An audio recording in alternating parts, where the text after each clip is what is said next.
Un instante, una foto. Hemos venido aquí hoy a muchas cosas. Una época de cambios que devienen un cambio de época. A muchas cosas, a caminar, a marchar, a saltar, a cantar. Una frase, un sentimiento colectivo y las ganas de hablar de nosotros en nuestro idioma. Pero entre tantas cosas de las que hoy hemos venido a hacer aquí a Mar del Plata hoy, nuestros problemas, nuestras soluciones, nuestra América adulta y soberana. Y cada uno de nosotros trajo una pala. Un fantasma recorre Europa y el mundo entero. Una pala de enterrador. Un continente que expone a la faz del mundo entero sus conceptos, sus fines, sus aspiraciones. Y una frase que lo resume todo. Porque aquí en Mar del Plata, gritada en el lugar indicado, está la tumba del Alca. En el momento exacto.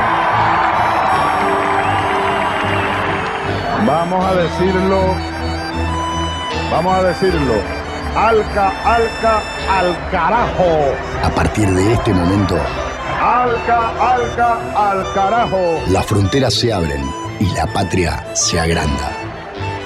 Esto es Al Carajo.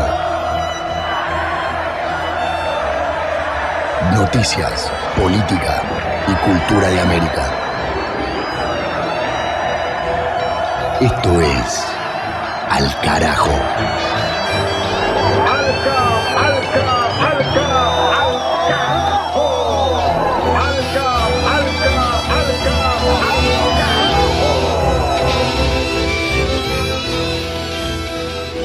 Iniciamos el episodio número 21 de esta temporada número 14, año 2023, de Al Carajo, noticias, política, luchas sociales, cultura, identidad, música e historia latinoamericana.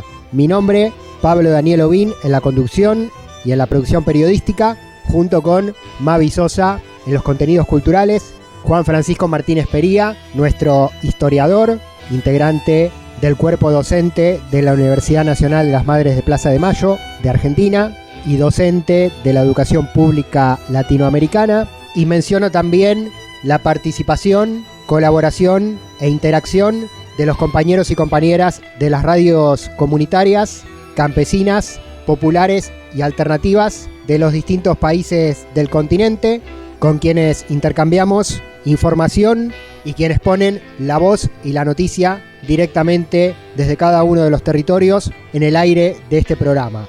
Este ciclo lo producimos desde Buenos Aires, Argentina, y lo compartimos en cerca de 50 señales radiofónicas de distintas provincias de Argentina, de las regiones de Chile, de los departamentos de Bolivia, a través de radios cooperativas, radios rurales, emisoras universitarias, medios públicos y ciudadanos. Y estamos también a través de nuestro propio canal de YouTube, donde pueden encontrar las emisiones en vivo y todo el material histórico de esta temporada y de las temporadas anteriores Al Carajo Radio. Bajo esa nomenclatura nos van a encontrar en la plataforma YouTube y también en algunas redes sociales como Facebook, Instagram y Twitter. En esa vía recibimos los mensajes también de las audiencias de los distintos países. Tenemos un sumario preparado y una agenda que nos lleva de recorrida por toda la patria grande para esta emisión, que está atravesada, sin dudas, como uno de los temas centrales de la actualidad regional, por la toma de Lima, la llamada tercera toma de Lima, con las columnas de ronderos, campesinos, trabajadores y trabajadoras que bajaron de las regiones a la capital de Perú para seguir luchando por las elecciones anticipadas y la caída del gobierno de la presidenta Dina Boluarte, a quien acusan de usurpadora tras la destitución y encarcelamiento del expresidente Pedro Castillo, y a la que acusan de represora por las muertes en las protestas populares opositoras. Este título nos ocupa de manera central, pero como dije, tenemos un montón de otros destinos, además de la columna de historia, la música, las comidas, la literatura y centralmente las noticias. Los títulos a los cuales vamos ya para su desarrollo, país por país y región por región. Del Atlántico a los Andes, del cerro a la cordillera. Al Carajo. Las noticias de América.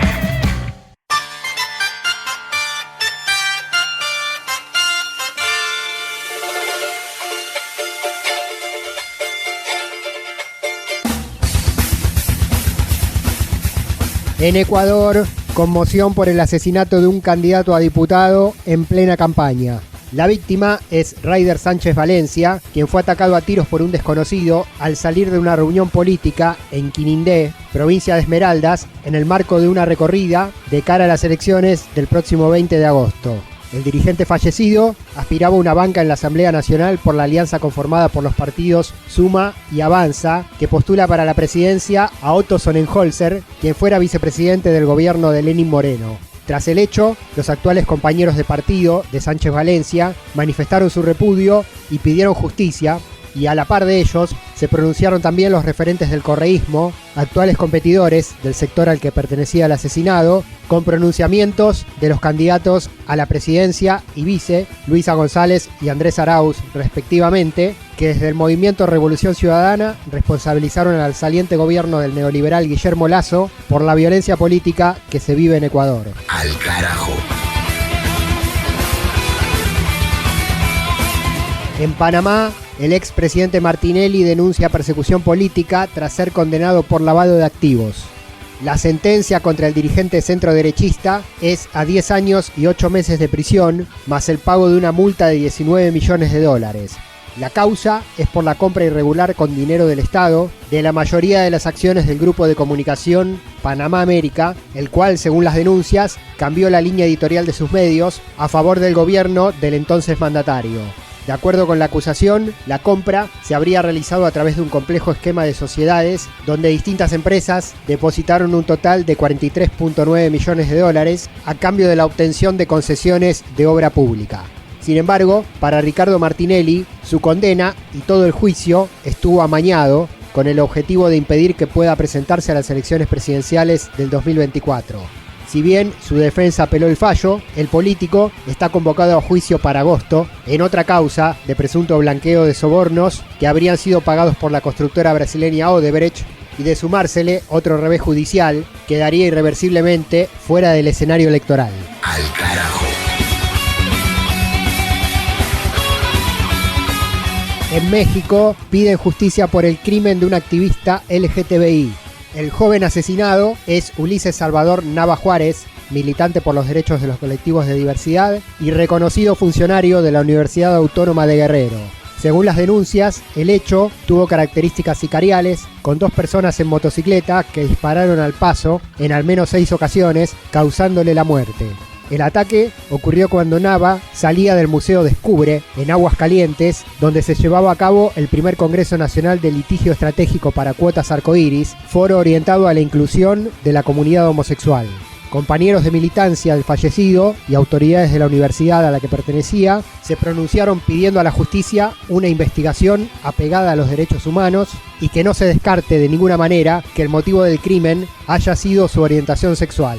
Según las organizaciones, en los últimos 4 años fueron asesinadas en total 26 personas defensoras de los derechos LGTBI en México, lo que devela, según los colectivos, un recrudecimiento del odio y la violencia homofóbica en el país. Al carajo.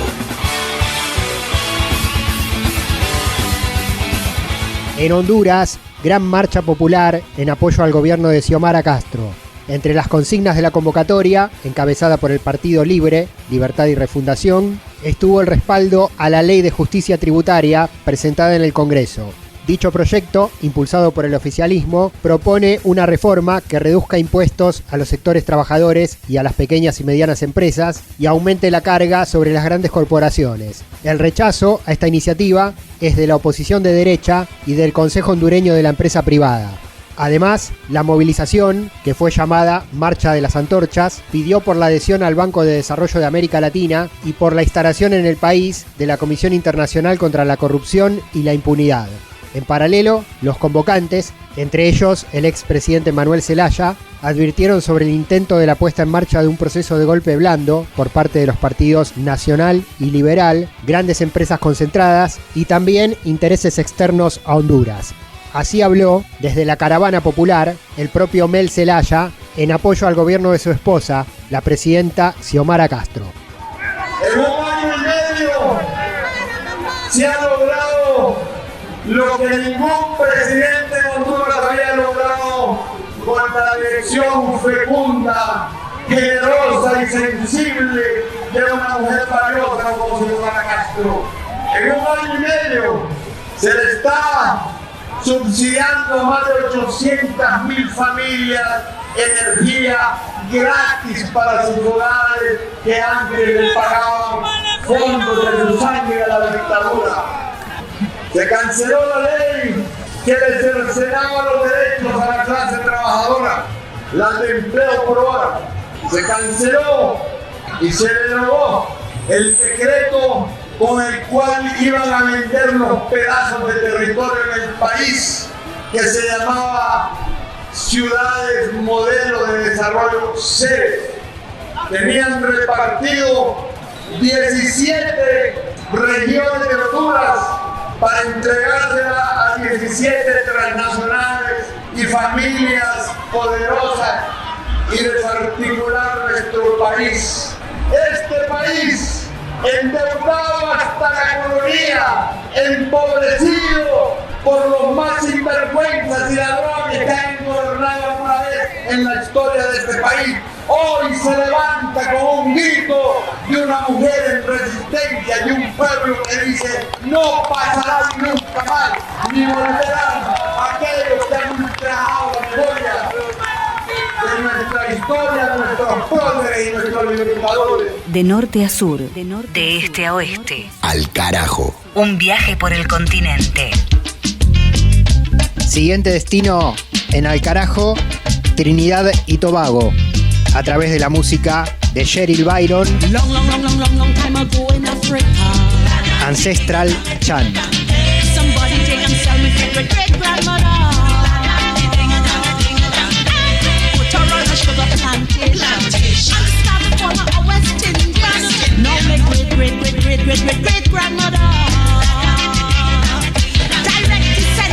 Ancient kings and queens of Africa.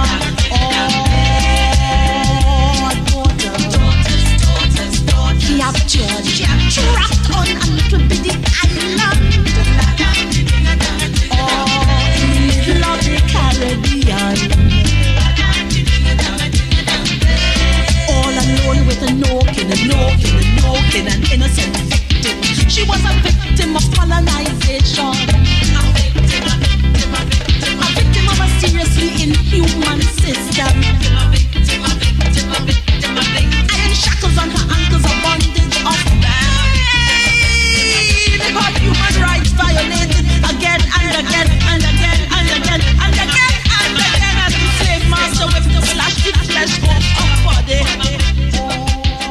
Cheryl Byron sonando entonces en Al carajo, música del Caribe americano, música de Trinidad y Tobago, este ritmo llamado rapso que toma la música de origen africano y la mezcla con el rap actual de nuestro continente. Nos vamos a quedar en Trinidad y Tobago para hacer un poco de historia también de este país, uno de los países invisibilizados dentro del panorama internacional de la información y también de la cultura.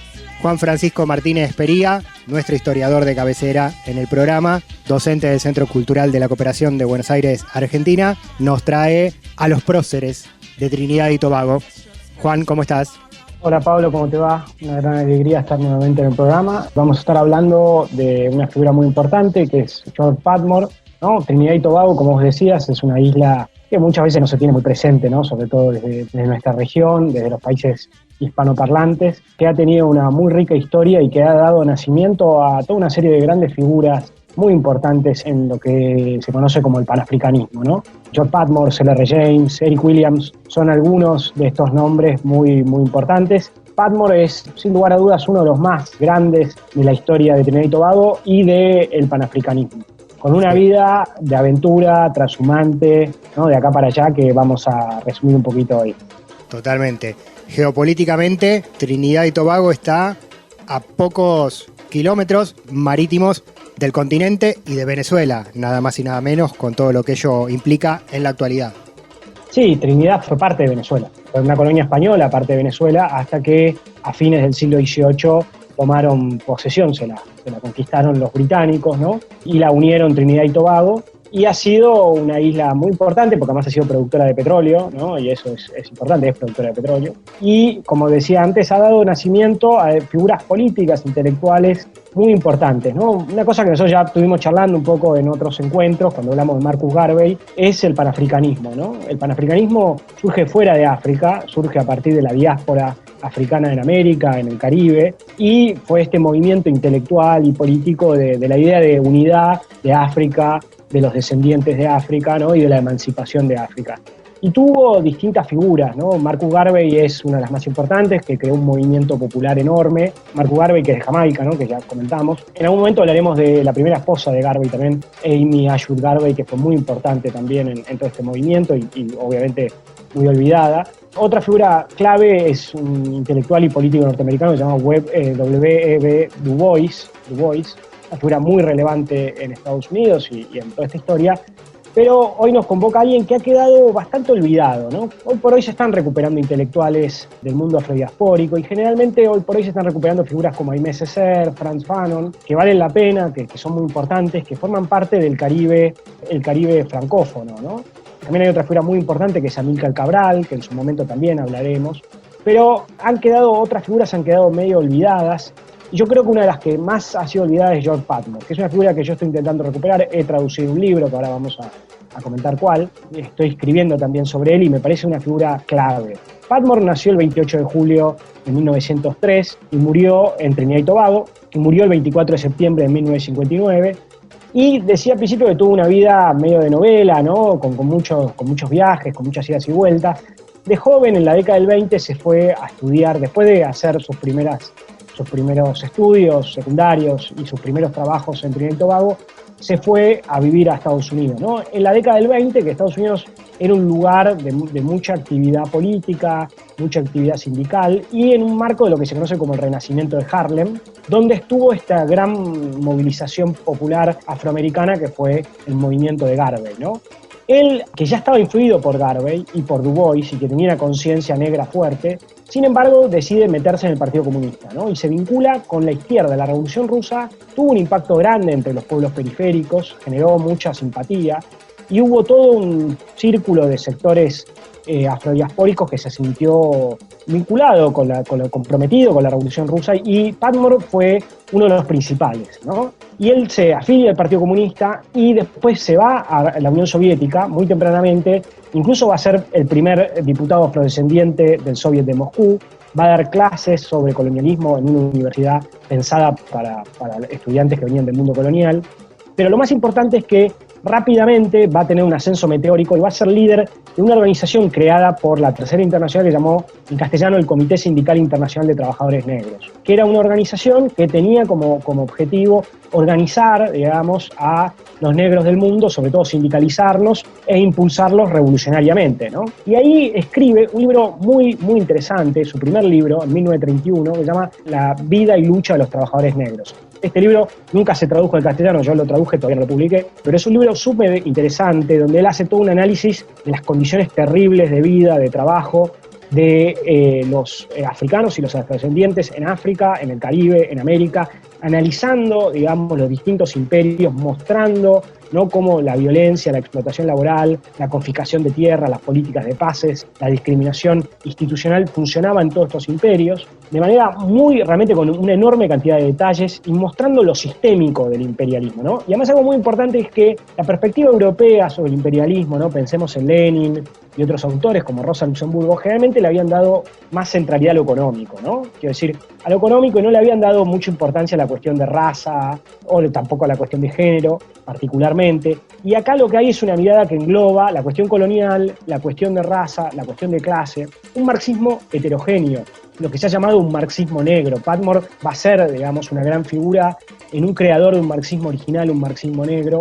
En ese libro, además de mostrar estas condiciones de vida terribles y analizar profundamente el colonialismo, lo que va a mostrar también es las luchas, ¿no? La lucha de los trabajadores negros. Y acá es muy interesante también esta mirada más heterogénea, ¿no? Que rompe con esa lógica muy cerrada de una clase obrera industrial y que recupera la lucha de distintos tipos de trabajadores, de campesinos, de jornaleros, de semiesclavos, de mujeres, y también, por ejemplo, el rol de la religión, que era visto típicamente como algo negativo. Él recupera la religiosidad africana como algo potencialmente revolucionario. Además, en esa época, además de este libro muy potente, que su primer libro, él escribe muchos panfletos más cortos, donde, por ejemplo, él escribe uno donde analiza el imperialismo en Haití, analiza el imperialismo en Liberia, y también, y esto es muy importante, él publica en ese momento como editor, del 30 al 33, una revista que llamó en castellano, estaba en inglés, pero en castellano sería El Trabajador Negro, ¿no? Una revista hecha, digamos, por la Internacional Comunista, dirigida sobre todo a los trabajadores negros, donde él le da esa impronta. Sin embargo, Patmore se convierte en el afrodescendiente más importante de la Tercera Internacional, en una figura muy influyente, que sin embargo rompe con la Unión Soviética, ¿no? En la década del 30, a partir del 33-34, rompe con la Unión Soviética porque considera que la Unión Soviética pone sus intereses por sobre los intereses de los sectores trabajadores del mundo periférico y por sobre los intereses de los negros, sobre todo porque en la década del 30, a partir del 34-35, se da la guerra con Etiopía, que es muy importante. Italia conquista Etiopía y la Unión Soviética medio que no se compromete en esa guerra defendiendo Etiopía, y entonces ahí se rompe un poco ese encanto y Patmore va a empezar todo un camino propio. Antes él estaba trabajando en Hamburgo y también en la Unión Soviética, ahora es desterrado a Londres y desde Londres crea, junto con otros como C.L.R. James, como Amy Ashwood Garvey, como Ras McConnell, bueno, y otros, empieza a crear una red de militantes y de intelectuales afrodiaspóricos, africanos y de la diáspora africana. Van creando una serie de organizaciones. Él crea una que se llama el Buró Internacional Africano, donde promueven un marxismo original y sobre todo donde ponen el acento en el antirracismo, en el anticolonialismo y en la liberación y en la unidad de África. Él escribe ahí una serie de libros, uno de 1936 que se llama Cómo Inglaterra gobierna África y otro de 1937 que se llama África y la paz mundial, donde acá él promueve una idea que me parece que vale la pena subrayar mucho. ¿Qué se nos dice cuando se nos habla de la Segunda Guerra Mundial, ¿no? Y cuando se nos habla del ascenso del fascismo? Se nos dice que el fascismo era un totalitarismo distinto, totalmente distinto a las democracias liberales de las potencias occidentales. Esto es un mito que se sigue difundiendo, ¿no? En películas, en todos lados, y Patmore fue uno de los primeros que a mediados de la década del 30, si es que no fue el primero, en decir no. La verdad es que entre el fascismo y las democracias y las potencias occidentales hay muy poca diferencia. Son dos potencias imperialistas y lo más interesante es que él va a decir estas potencias fascistas hunden sus raíces en la experiencia del colonialismo. El fascismo es una continuidad del colonialismo, pero aplicada a Europa. Una idea que después la va a plantear Aimé Césaire, la va a plantear Du Bois, pero que en el tiempo fue muy rupturista. Porque claro, las potencias occidentales se vendían como defensoras de la libertad, de la democracia y la igualdad, y era todo un blef porque en sus colonias eran tremendamente racistas, ¿no? Y aplicaban toda una serie de políticas muy violentas, muy parecidas a la que el fascismo estaba aplicando en Europa. Durante la Segunda Guerra Mundial, Patmore lleva adelante una denuncia absoluta de la guerra como una guerra interimperialista y al final él juega un rol muy importante en la organización de lo que se conoció como el Quinto Congreso Panafricano. Acontecimiento muy importante que ocurrió en octubre del 45, que fue muy importante. Es el quinto porque hubo otros antes, ¿no? Hubo varios congresos antes, que fueron más bien congresos moderados, de intelectuales. Este fue un congreso que no fue ni liberal ni moderado, ni de intelectuales. Fue un congreso de militantes, de delegados de organizaciones campesinas, de organizaciones obreras o de trabajadores, africanas, afrodescendientes, en Manchester, en el corazón del imperio, que van a postular un panafricanismo socialista, antiimperialista y tercermundista. Ahí, cuando la guerra está terminando, este congreso lo que está proponiendo es la descolonización ya, algo que Patmore venía planteando hace mucho tiempo, y va a ser, digamos, el momento de una nueva época, ¿no? Ahí hay una figura muy importante, que es Nkrumah.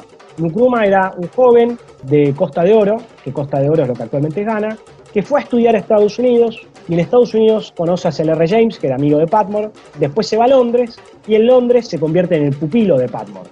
Y después de este congreso, Patmore le dice andate a Ghana, y muchos de esos que habían estado en ese congreso de Manchester vuelven a sus países africanos y empiezan ahí la revolución, ¿no? Y Nkrumah, a partir de fines de la década del 40, guiado por Patmore, a la distancia y apoyado por Patmore, empieza una revolución pacífica, más bien pacífica, que va a terminar en 1957 con la independencia de Ghana, que fue el primer país de África subsahariana en independizarse el 6 de marzo de 1957.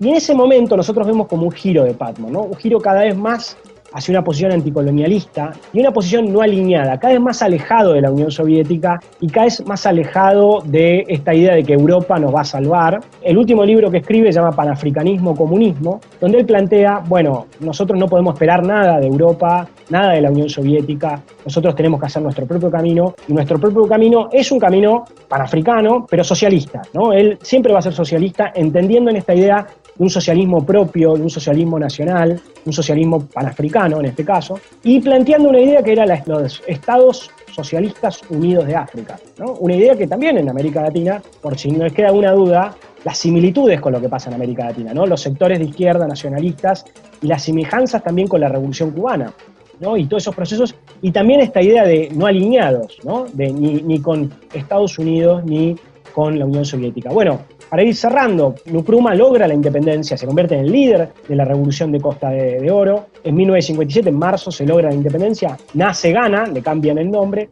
y Patmore va ahora a vivir a África y va a ser, durante los últimos años, del 57 al 59, asesor de asuntos africanos. Patmore era una figura muy conocida, conocía a todo el mundo, era un gran líder intelectual, mejor dicho, no político, pero intelectual, y va a ser el asesor de Nkrumah. Nkrumah sigue sus pasos. Y lo último grande que hacen es una gran conferencia que se conoció como la Conferencia de Todos los Pueblos de África en 1958, en Accra, o sea, en la capital de Ghana. Patmore es el cerebro de esa reunión. Esa es la vuelta del panafricanismo a África, ¿no? Es la continuidad del panafricanismo que nace en el Caribe, que nace en Estados Unidos, que vuelve a África en esa gran conferencia, y que es un momento clave porque a partir de esa conferencia muchos de los delegados que vienen de todos lados, de todos los movimientos nacionalistas vuelven a sus colonias y impulsan la revolución. Una de las figuras que estuvo ahí fue Frantz Fanon, por ejemplo. Otra figura que estuvo ahí fue Patrice Lumumba, que hasta ese momento era bastante moderado y que a partir de ese proceso, de esa conferencia, se radicaliza y lleva la independencia del Congo belga. Lamentablemente Patmore muere en septiembre del 59 y no termina de verse, muere ahí justo en el fragor de la batalla, pero muere ahí, digamos, combatiendo con las botas puestas, viendo sus sueños cumplirse, ¿no? Los sueños de toda su vida. Apasionante, apasionante. Además de toda la historia, lo que dice Juan, la vinculación, la hermandad de luchas entre América Latina y África, entre América toda y África, a través del panafricanismo que nace en nuestro continente.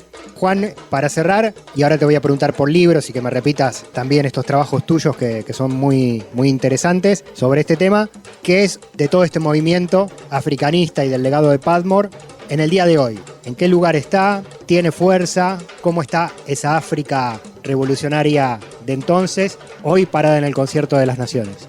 Bueno, hoy está difícil la cosa, ¿no? Hoy está difícil. Hay un movimiento. Nkrumah fundó un partido revolucionario para toda África, que sigue vivo, que está presente, que está en esas luchas, pero lamentablemente esas luchas de la década del 60 y 70 sufrieron unas fuertes contrarrevoluciones, ¿no? Pero esos gérmenes han quedado, ¿no? Están estos movimientos. Hay, sobre todo en los últimos tiempos, toda una recuperación de estos autores y de estos legados. Nkrumah terminó sufriendo un golpe de Estado en 1966. Nkrumah se va radicalizando cada vez más. Fue un gran promotor de la idea del socialismo africano y la idea de unidad de África, cosa que no se logró. O sea, se creó una organización que unificó África, pero no como él la planteaba. Y además él se dio cuenta que el problema, bueno, algo que no es que se dio cuenta, él ya lo sabía, el problema del neocolonialismo, ¿no? Y Nkrumah terminó siendo derrocado. Después fueron emergiendo otras figuras, ¿no? Como Julius Nyerere en Tanzania, ¿no? Que ya también estuvo en esta conferencia. Y hubo múltiples figuras que surgieron en ese momento, Sékou Touré en Guinea, ¿no? Pero lamentablemente esas luchas fueron aplastadas y han creado gérmenes hoy en día, pero bueno, pensemos Tomás Sankara posteriormente en Burkina Faso, pero hoy por hoy, bueno, son esos gérmenes que deben revivirse, revitalizarse, ¿no? Yo recomiendo mucho la obra de Patmore, lamentablemente está en inglés, ¿no? Todos estos libros que yo estaba comentando están en inglés. Yo, como les decía, todavía no lo publiqué, pero he traducido un libro de castellano, el primero de él, junto con una serie de artículos para hacer una antología. Eso no está publicado, cuando esté publicado lo vamos a promocionar por el programa. Los libros de él, bueno, algunos se encuentran en línea, algunos de los que comentaba, que valen mucho la pena, pero hay que leer en inglés. Después hay un libro que salió hace poco de un autor español que se llama Daniel Montañés Pico, que se llama Marxismo Negro, que no es un libro dedicado a Padmore únicamente, tiene un capítulo dedicado a Padmore, pero tiene dedicado a otros autores como Walter Rodney, alguien que después hablaremos, de Guayana Británica, C.L.R. James, otro autor llamado Oliver Cox, también de Trinidad y Tobago. Un libro muy interesante, Marxismo Negro, lo recomiendo mucho. Y después hay otro libro que es un libro muy clásico de un autor afro-norteamericano que se llama Cedric Robinson, que se llama Marxismo Negro también. Que ese libro estuvo siempre en inglés, pero hace poco fue traducido y se consigue online gratis, así que lo recomiendo muchísimo. Marxismo Negro de Cedric Robinson, donde hay una parte donde le dedica un poco también a Padmore. Y no es solamente Padmore, acá lo interesante es abrirnos a este mundo, ¿no? Es abrirnos a este mundo panafricano que tiene mucha vitalidad, porque nos abre a ver el problema del colonialismo y el problema del racismo desde otra perspectiva, ¿no? Y ver también que las luchas de América Latina son luchas paralelas al mundo de África y de Asia. George Padmore, el panafricanismo, Trinidad y Tobago y la lucha de los negros del Caribe por su emancipación. Fue la reseña de Juan Francisco Martínez Pería para este capítulo de este año 2023 en Al Carajo. Muchas gracias a Juan, como siempre, historiador de la Universidad Nacional de las Madres de Plaza de Mayo de Argentina y de la Educación Pública Latinoamericana, autor justamente de un libro que me permito recomendar, que se llama Vida y lucha de los trabajadores negros y otros textos de crítica anticolonial y panafricana, traducción, edición y estudio preliminar de textos históricos de George Padmore. Juan Francisco Martínez Pería, nuestro compañero, es el autor. Está publicado por Editorial Prometeo y recomiendo buscarlo desde cualquier lugar del continente. Seguimos el viaje, noticias, política, historia, música y cultura de América Latina y el Caribe. Continuamos en Al Carajo. Al Carajo. Al Carajo. Identidad, música y cultura de América Rebelde.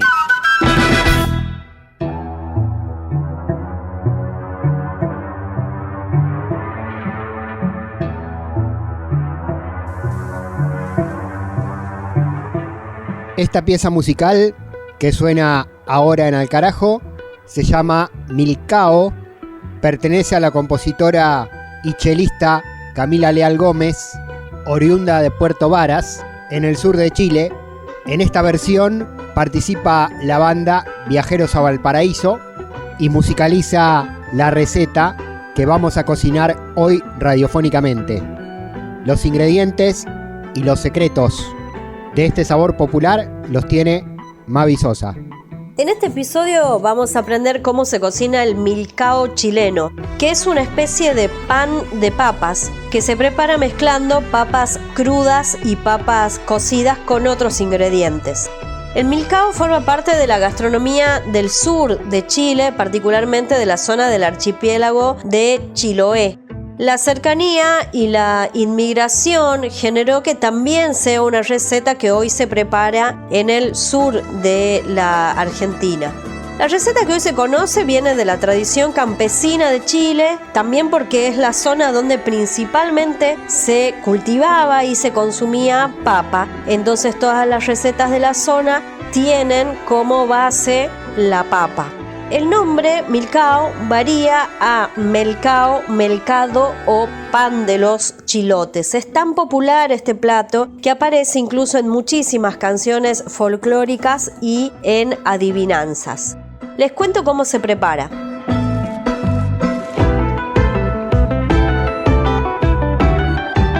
Cocinar 1 kilo de papas, luego molerlas, triturarlas, hacerlas puré y reservarlas. Rallar 1 kilo de papas crudas y mezclar en un bol grande las papas cocidas con las papas crudas. Añadir 50 gramos de manteca, sal a gusto, pimienta y ahí se puede agregar toda la condimentación a gusto. Mezclar bien hasta que esté todo integrado y una vez que esté integrado, armar una especie de pan colocar en el centro de ese pan 2 o 3 chicharrones de cerdo. Para esta cantidad se calcula aproximadamente 200 gramos de chicharrón de cerdo. Freír hasta que estén dorados y colocarlos en papel absorbente para sacar el aceite restante. También se pueden hornear y en ese caso hay que calentar el horno a 200 grados centígrados y cocinar durante 30 minutos hasta que estén dorados.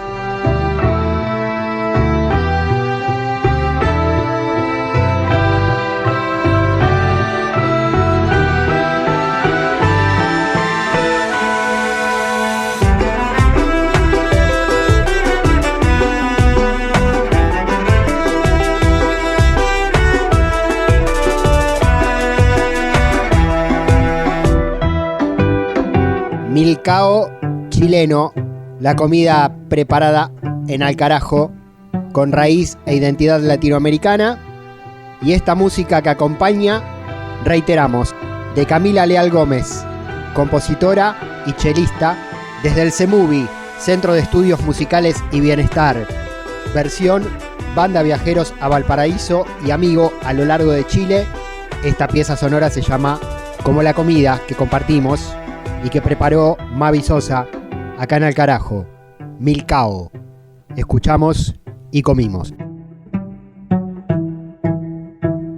Las luchas políticas, las luchas sociales de la región tienen su lugar. Alcarajo. No intentes correr. No podés escapar. Te tenemos controlada. ¿A dónde me llevan? 36 años de guerra en Guatemala dejaron un saldo de 45.000 personas desaparecidas. De este grupo, 5.000 fueron niñas y niños. Las desapariciones siguen vigentes a pesar del fin de la guerra. De 2003 a 2018 se reportan más de 35.000 personas desaparecidas, siendo las niñas, adolescentes y mujeres jóvenes las más vulneradas. La desaparición forzada se sigue utilizando como instrumento de control social, infunde terror e inseguridad, lo que lleva a la sociedad a no movilizarse. El Estado debe cumplir su obligación constitucional de resguardar la vida de su ciudadanía. Debe combatir toda práctica que viole los derechos humanos. Este es un mensaje de la Federación Guatemalteca de Escuelas Radiofónicas, FEGER, y esta emisora.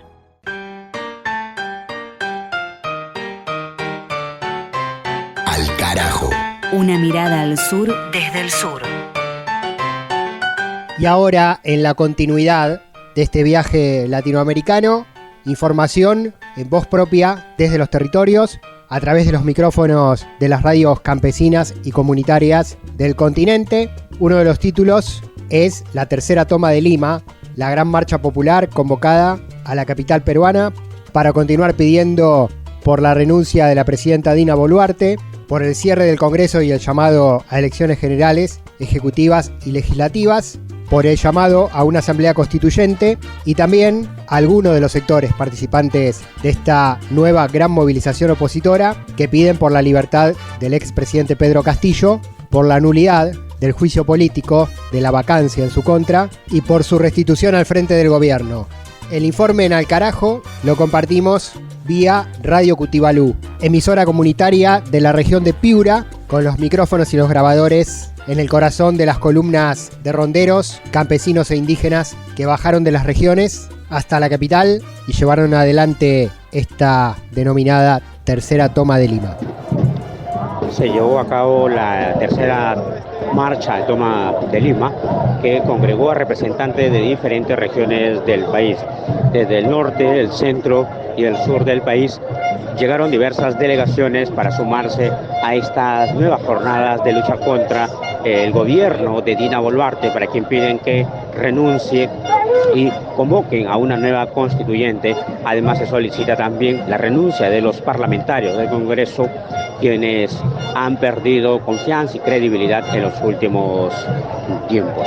El pedido es que se vayan todos, un pedido de nueva constituyente y la renuncia de Dina Boluarte. Desde tempranas horas de la mañana comenzaron a llegar las delegaciones a la Plaza San Martín, lugar donde siempre se han congregado para las movilizaciones.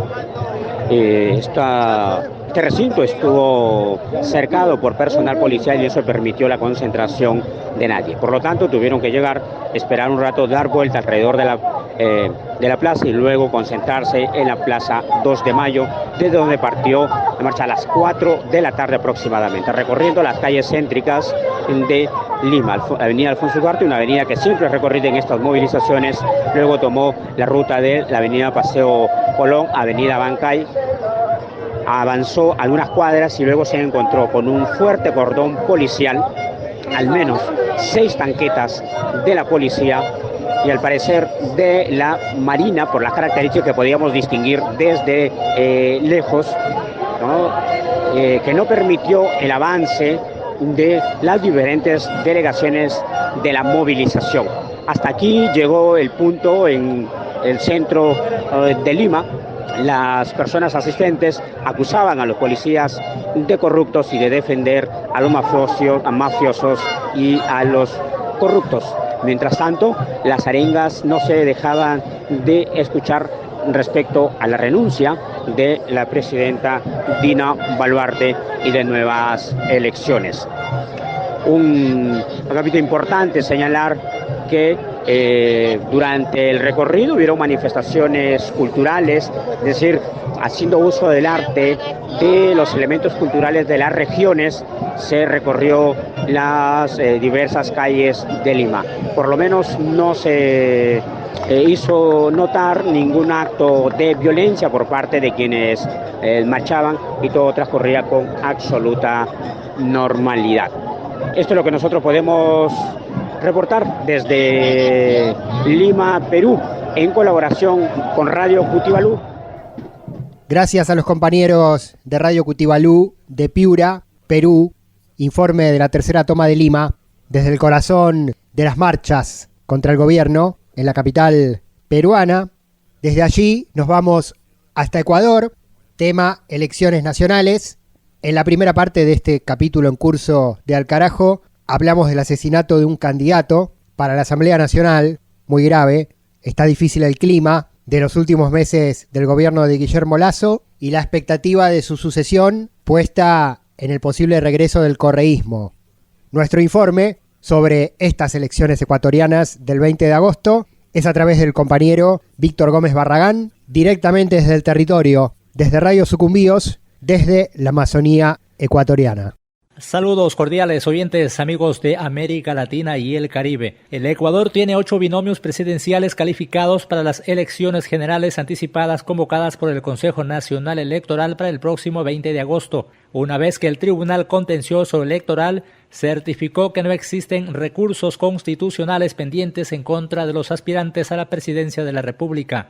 Con ello, el Consejo Nacional Electoral autorizó al Instituto Geofísico Militar la impresión de las papeletas de los 8 binomios presidenciales. La máxima autoridad electoral convocó a los delegados de las organizaciones políticas y las alianzas que inscribieron las candidaturas presidenciales para que revisen si los datos y la ubicación de los candidatos y candidatas es correcta y, en caso contrario, realizar las correcciones respectivas. Luego de las consultas realizadas por las organizaciones políticas, el Consejo Nacional Electoral definió cómo se ubicarán los candidatos en el casillero. Será en orden ascendente, tomando como referencia el número de la lista del movimiento que lo auspicia, aunque la excepción está en las alianzas. En ese sentido, los binomios presidenciales irán en el siguiente orden dentro de la papeleta presidencial. Yacu Pérez y su binomio Nori Pinela de la alianza Claro que se puede. Daniel Noboa con su binomio Verónica Abad de la alianza ADN. Luisa González y Andrés Arauz del movimiento Revolución Ciudadana. Jan Topic y Diana Jacome de la alianza Juntos Triunfaremos. Otto Sonnenhosner y Erika Paredes de la alianza Actuemos. Bolívar Armijos y Linda Romero por el movimiento Amigo. Fernando Villavicencio y Andrea González de la alianza Gente Buena. Y finalmente Javier Herbas y Luz Marina Vega del movimiento Reto. Hasta aquí el aporte informativo desde Radio Sucumbíos en la Amazonía del Ecuador. Les informó Víctor Gómez Barragán. Y el siguiente y último informe desde los territorios latinoamericanos para esta vuelta llega desde El Salvador, con la comunicadora comunitaria Blanqui Ala y el reclamo de la Asociación de Periodistas del país centroamericano por la detención de un comunicador comunitario que lleva casi un año preso en el marco del régimen de excepción dispuesto por el presidente Nayib Bukele. Piden su libertad y piden el cese de la persecución a los medios comunitarios de El Salvador. El periodista comunitario Víctor Barahona fue detenido arbitrariamente en el régimen de excepción el 7 de junio de 2022. Barahona es un desgarrador testimonio. Expresó cómo sus derechos fueron violentados durante el tiempo que estuvo detenido. Y digo yo, mire, yo soy miembro de la prensa, soy miembro de Canal 29, aquí está mi credencial. También trabajo por una radio, Tu Onda Club. No le tomaron importancia. Pero digo yo, no debo nada, pero lo voy a acompañar. Cuando ya me sacaron de mi casa, me dice, lo voy a esposar. Mire, yo le voy a pedir un favor, no me esposen porque no soy de mi pueblo. No, pero por su seguridad y la mía, usted lo vamos a esposar. Ahí es donde empieza mi calvario. Me trasladan allí cerca de la Fiscalía de Apoco, una delegación nueva que tiene. Nomás llego, pues don Víctor Barahona es recibido como lo peor de este país, a tomarme fotografías, me ponen con pandilleros, manchados, como le llaman, ¿verdad? Tomarme fotografías y empieza aquel espectáculo, ¿verdad? Miembro de la prensa detenido por colaborador. Asimismo, Barahona manifestó que ser periodista en este país o hacer periodismo investigativo se ha convertido en un delito en El Salvador. ¿Por qué estoy aquí esta mañana? Es que no quiero que se repita algo más con ustedes, que vivan ese infierno. Porque ser periodismo en este país, investigativo, ¿dónde está la libre expresión de nosotros, los periodistas? ¿Qué hemos hecho los periodistas? Denunciar las injusticias sociales. Que en tus programas llegue un invitado y diga lo que está pasando en una comunidad, en una organización. Eso es delito en este país. Salí bastante mal de salud, 80 libras menos de mi peso. Estas declaraciones el periodista las brindó en la conferencia de prensa realizada por la Asociación de Periodistas de El Salvador, APES, donde su presidenta Angélica Cárcamo hizo un llamado al Estado salvadoreño a detener las detenciones arbitrarias. Entonces, ¿qué queremos decir con esto? Que las afectaciones a la prensa en el marco del régimen de excepción continúan. Y en ese sentido hacemos un llamado al Estado salvadoreño a que deje de seguir con ese tipo de medidas arbitrarias y de vulneración de derechos. Según el monitoreo de la APES, de enero a junio se han registrado 194 agresiones a la prensa y 103 casos activos con el debido seguimiento de la asociación y la clínica de primeros auxilios. Asimismo, se han registrado 8 casos de retención de periodistas, limitando su derecho a informar y el derecho de la población a estar informada. Desde ARPAS El Salvador, informó Blanqui Ala. Ni tratados de libre expoliación, ni tratados como incapaces. Al carajo.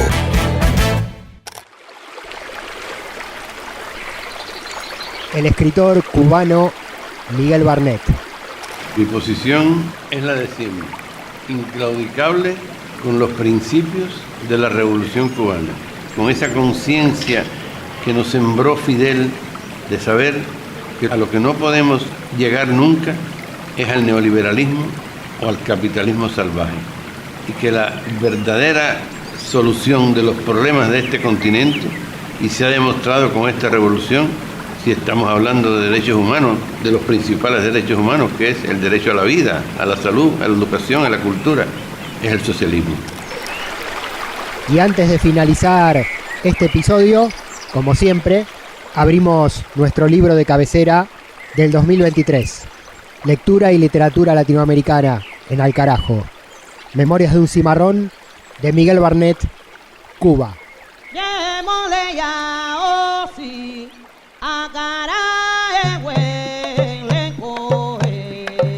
Yo creo que las sombras de los árboles son como el espíritu de los hombres.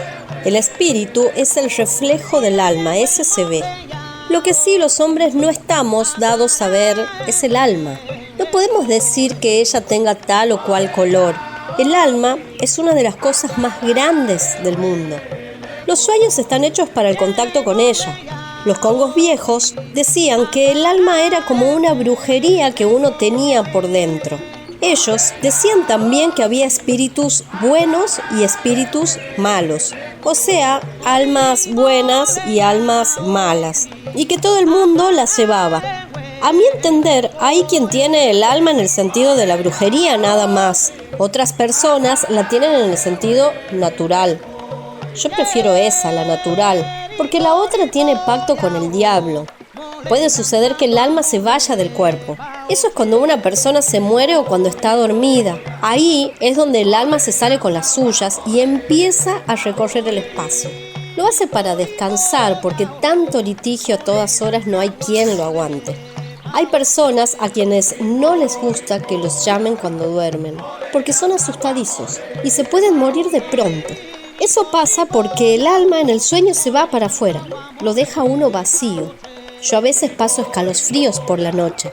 En el monte era igual. Entonces me protejo bien, porque ese es el aviso que Dios le manda a uno para que se cuide. El que padece de escalofríos tiene que rezar mucho.